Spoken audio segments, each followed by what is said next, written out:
A gente sai de Rio Verde, dá um pulo lá em Itumbiara, porque a Secretaria de Saúde lá da cidade fez o cadastramento e o agendamento das pessoas com comorbidades para vacinação contra a Covid-19. Mas olha isso, ontem quase a metade desse público não compareceu. Deixa eu conversar com o Emerson Ferreira para entender por que isso aconteceu. Ô Emerson, enquanto em muitos lugares tem muita gente doida para vacinar, aí está acontecendo o contrário. Boa tarde.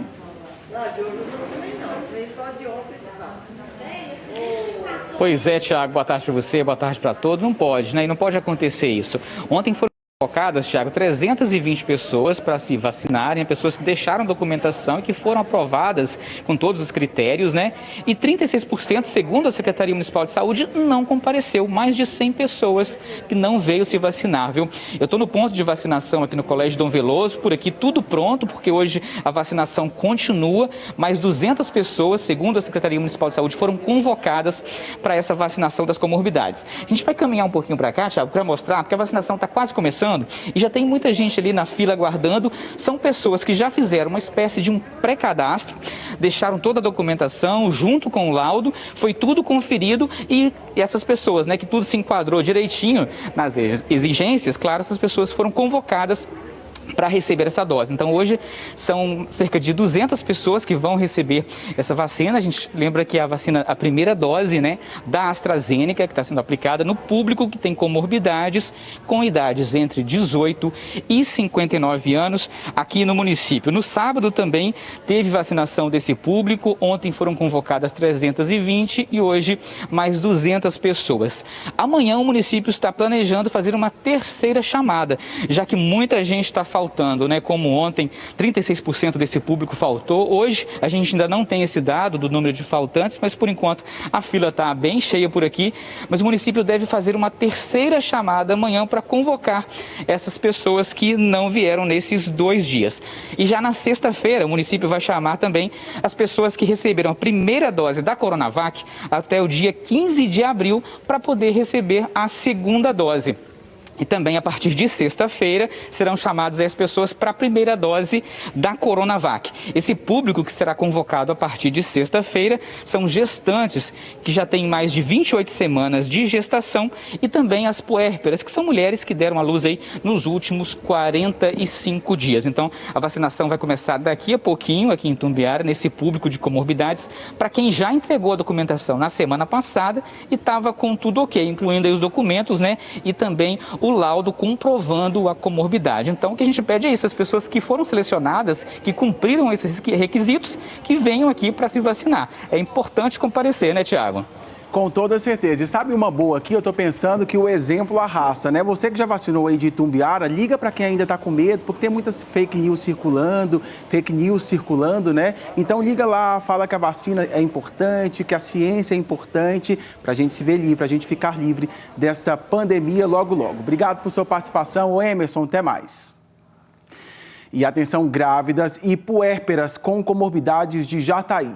Hoje será retomada a vacinação contra a Covid-19, que estava suspensa desde que a Anvisa orientou a não imunizar esse grupo com a vacina AstraZeneca. A repórter Tássia Fernandes está em frente a um dos postos de vacinação e conta pra gente como tudo isso vai acontecer.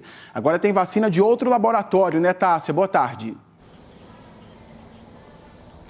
Isso mesmo, Tiago. Boa tarde para você, para todo mundo que acompanha a gente. O município recebeu 1.240 doses da Coronavac e dessas, 620 vão ficar disponíveis para aplicação da primeira dose para esse público, né? Para as mulheres que estão gestantes e que deram à luz nos últimos 45 dias, que tenham comorbidades e a partir de 18 anos. Continua sem drive-thru aqui no município, então a vacinação está sendo realizada nas unidades de saúde, são 3. Uma delas é essa daqui, de onde a gente fala ao vivo, do Conjunto Rio Claro, também da Avenida Goiás e da Vila Olavo. Lembrando que é importante que essas mulheres lembrem de trazer documentos que comprovem a gestação ou que o bebê nasceu aí nesse período de 45 dias. Também segue a vacinação para as pessoas que têm a partir de 30 anos e que têm alguma comorbidade ou deficiência permanente e que recebem o BPC, que é o benefício de prestação continuada. Importante alertar sobre isso também porque a idade baixou um pouquinho, né? Então, quem se enquadra aí nessa questão de comorbidades ou deficiência permanente, que tem a partir de 30 anos, já pode procurar também pela imunização. Até agora, de acordo com o último boletim divulgado pela Prefeitura, 20.080 pessoas já receberam a primeira dose da vacina contra a Covid-19 aqui no município e 9.161 pessoas já estão aí com esse esquema vacinal completo, já receberam as 2 doses. Então, se você faz parte de algum desses grupos, procurar aí uma dessas 3 unidades de saúde, porque como a gente pôde observar, né, a movimentação está bem tranquila, viu, Tiago? Volto com você. É importante vacinar, a gente vai bater nessa tecla sempre. Obrigado por sua participação, Tássia. E Goiás recebeu hoje o 3º lote de vacinas fabricadas pela Pfizer-BioNTech com 21.060 doses. Essa nova remessa deverá ser usada como primeira dose em pessoas que moram em Goiânia, Aparecida de Goiânia, Anápolis, Trindade e Rio Verde. Os municípios têm a capacidade especial de armazenamento e aplicação exigida pelas características do imunizante da Pfizer, conforme orientação do Ministério da Saúde. Assim que passarem pelo processo de conferência na Central Estadual de Rede de Frio, as doses serão encaminhadas às 5 cidades para que prossigam com as ações do Programa Nacional de Imunizações contra a Covid-19. O estado já foi contemplado com 2.652.280 imunizantes, sendo 1.351.530 da Coronavac, 1.224.700 da AstraZeneca e 76.050 da Pfizer. Eu acho que eu fiz uma bagunça nesse número todo aí, viu, gente? Vamos lá, deixa eu repetir para falar certinho para o pessoal que está em casa. Aí, 2.652.280 imunizantes, sendo 1.351.530 da Coronavac, 1.224.700 da AstraZeneca e 76.050 da Pfizer. Eu acho que agora eu corrigi certo. Vamos seguir. 13 cidades da região norte do estado devem receber ainda hoje mais doses da vacina contra a Covid-19. A regional de Porangatu espera 2.500 doses. Vamos ao vivo, então, para Porangatu, conversar com o repórter Tiago Costa. As doses já chegaram, Tiago. Boa tarde. Boa tarde, Tiago. Boa tarde para quem acompanha a gente. Olha, ainda não. A previsão é que as doses cheguem aqui na regional de Porangatu por volta das 2 horas da tarde de hoje. A vacinação vai acontecer para pessoas com comorbidades, algum tipo de deficiência e pessoas com síndrome de Down. Aqui em Porangatu, amanhã vai ter vacina, primeira dose já será aplicada aqui no município para pessoas com comorbidades com 40 anos ou mais. Pessoas com deficiência permanente cadastradas no Programa de Benefício de Prestação Continuada, que é o BPC, essas também têm que ter 40 anos ou mais. Já as pessoas com síndrome de Down, essas precisam ter apenas pelo menos 18 anos para serem imunizadas. Em Uruaçu está vacinando, começou ontem essa vacinação, vai até quinta-feira pessoas com comorbidades, mas só que por lá já está vacinando pessoas com 18 anos ou mais, até mesmo com comorbidades. Pessoas também com síndrome de Down e pessoas com deficiência permanentes cadastradas no BPC também com 18 anos. A vacinação acontece no formato drive-thru na Praça Feira do Sol, lá em Uruaçu. Então aqui em Porangatu a vacinação começa amanhã para comorbidades 40 anos ou mais e lá em Uruaçu já está acontecendo para maiores de 18 anos. Tiago. Obrigado por sua participação, Xará. Bom trabalho para você aí no norte do estado. E depois da tentativa de rebelião no presídio de Novo Gama, que estava com 280 presos, quando a capacidade é para 45, familiares protestaram na frente da unidade em busca de informações dos detentos. Hoje pela manhã, familiares de alguns detentos vieram para a porta do presídio em Novo Gama atrás de informações. A Thelma é mãe de um rapaz que está preso. Ela conta que o filho ficou ferido na confusão de ontem, mas não sabe se ele está no presídio ou se ele foi levado para um hospital.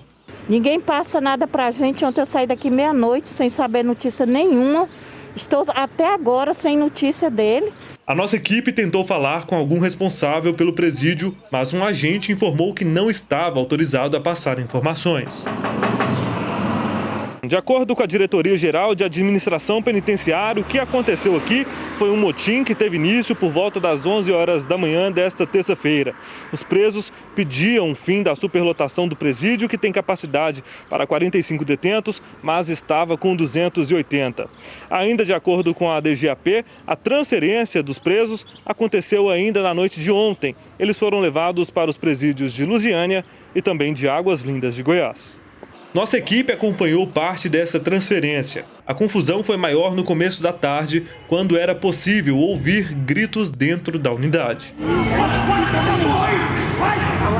O seu Francisco é pai de um detento. Ele ainda não sabe se o filho está no presídio aqui de Novo Gama ou se também foi transferido. Eu vim hoje de manhã para saber o que está acontecendo, porque não tem informação de nada. Não tá, diz que tem uma lista, mas essa lista não está chegando no nosso celular para a gente saber alguma coisa, entendeu? Pai sofre, né?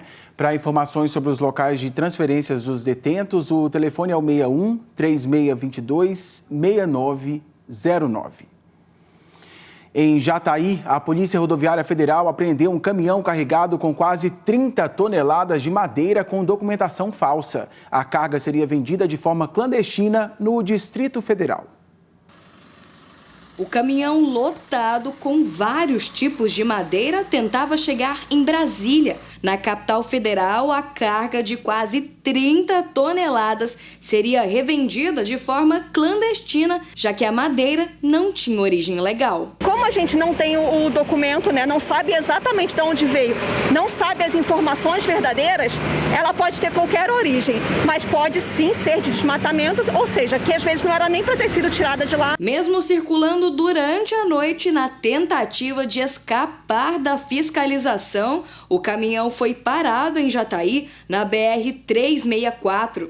Assim que foi parado no posto da Polícia Rodoviária Federal, o motorista agiu normalmente e entregou um papel idêntico a um documento original.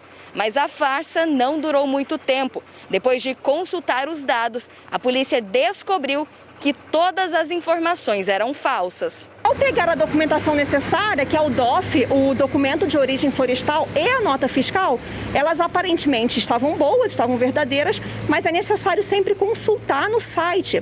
E aí, ao consultar no site, não existia, não estava registrada. Ou seja, aquelas notas ali foram inventadas, foram feitas, eram falsificadas. O motorista de 33 anos contou para a polícia que carregou o caminhão em Rurópolis, no estado do Pará. Ele foi preso em flagrante e levado para a Polícia Federal, onde pode responder por uso de documentos falsos e transporte de madeira com documento irregular. A carga será levada para o IBAMA. A Polícia Rodoviária Federal recuperou na BR-040 um carro que tinha sido roubado há 10 anos no Distrito Federal e estava rodando com uma placa clonada em Lusiânia. O Danilo Moreira está de volta para nos contar essa história. Ei, Danilo, segue daí.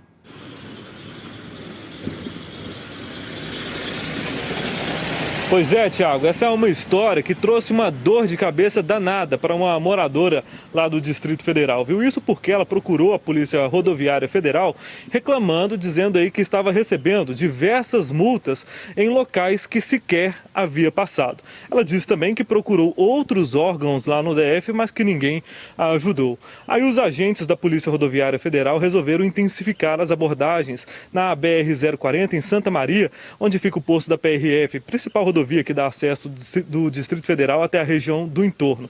Aí ontem os policiais conseguiram abordar um veículo. Ao puxar aí no sistema as informações sobre este veículo, os policiais perceberam que as numerações deste carro estavam todas adulteradas e que esse veículo havia sido roubado há pelo menos 10 anos. E olha só um detalhe, a placa desse veículo que foi abordado ontem é a mesma dessa senhora que estava reclamando que estava recebendo as multas em locais onde sequer havia passado.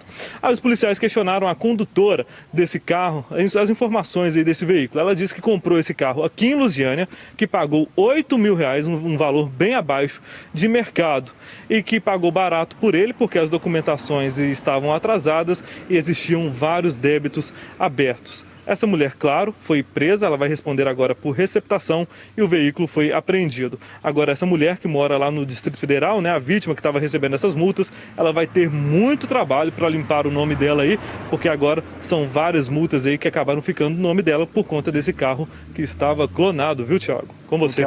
O que é uma pena tudo isso, né? E que a criminosa pague por isso, pelo crime. Obrigado por sua participação, Danilo. Em Itumbiara, a Polícia Civil fechou um falso cômodo em uma distribuidora de bebidas que tinha máquinas caça-níqueis. Eles chegaram ao local em que eram feitos jogos de azar depois de uma denúncia anônima e encontraram as máquinas que foram apreendidas. O responsável pelo comércio foi levado para a central de flagrantes e foi registrada a ocorrência. A polícia está atrás de outros responsáveis ou pessoas que tenham colaborado com a prática dos jogos de azar.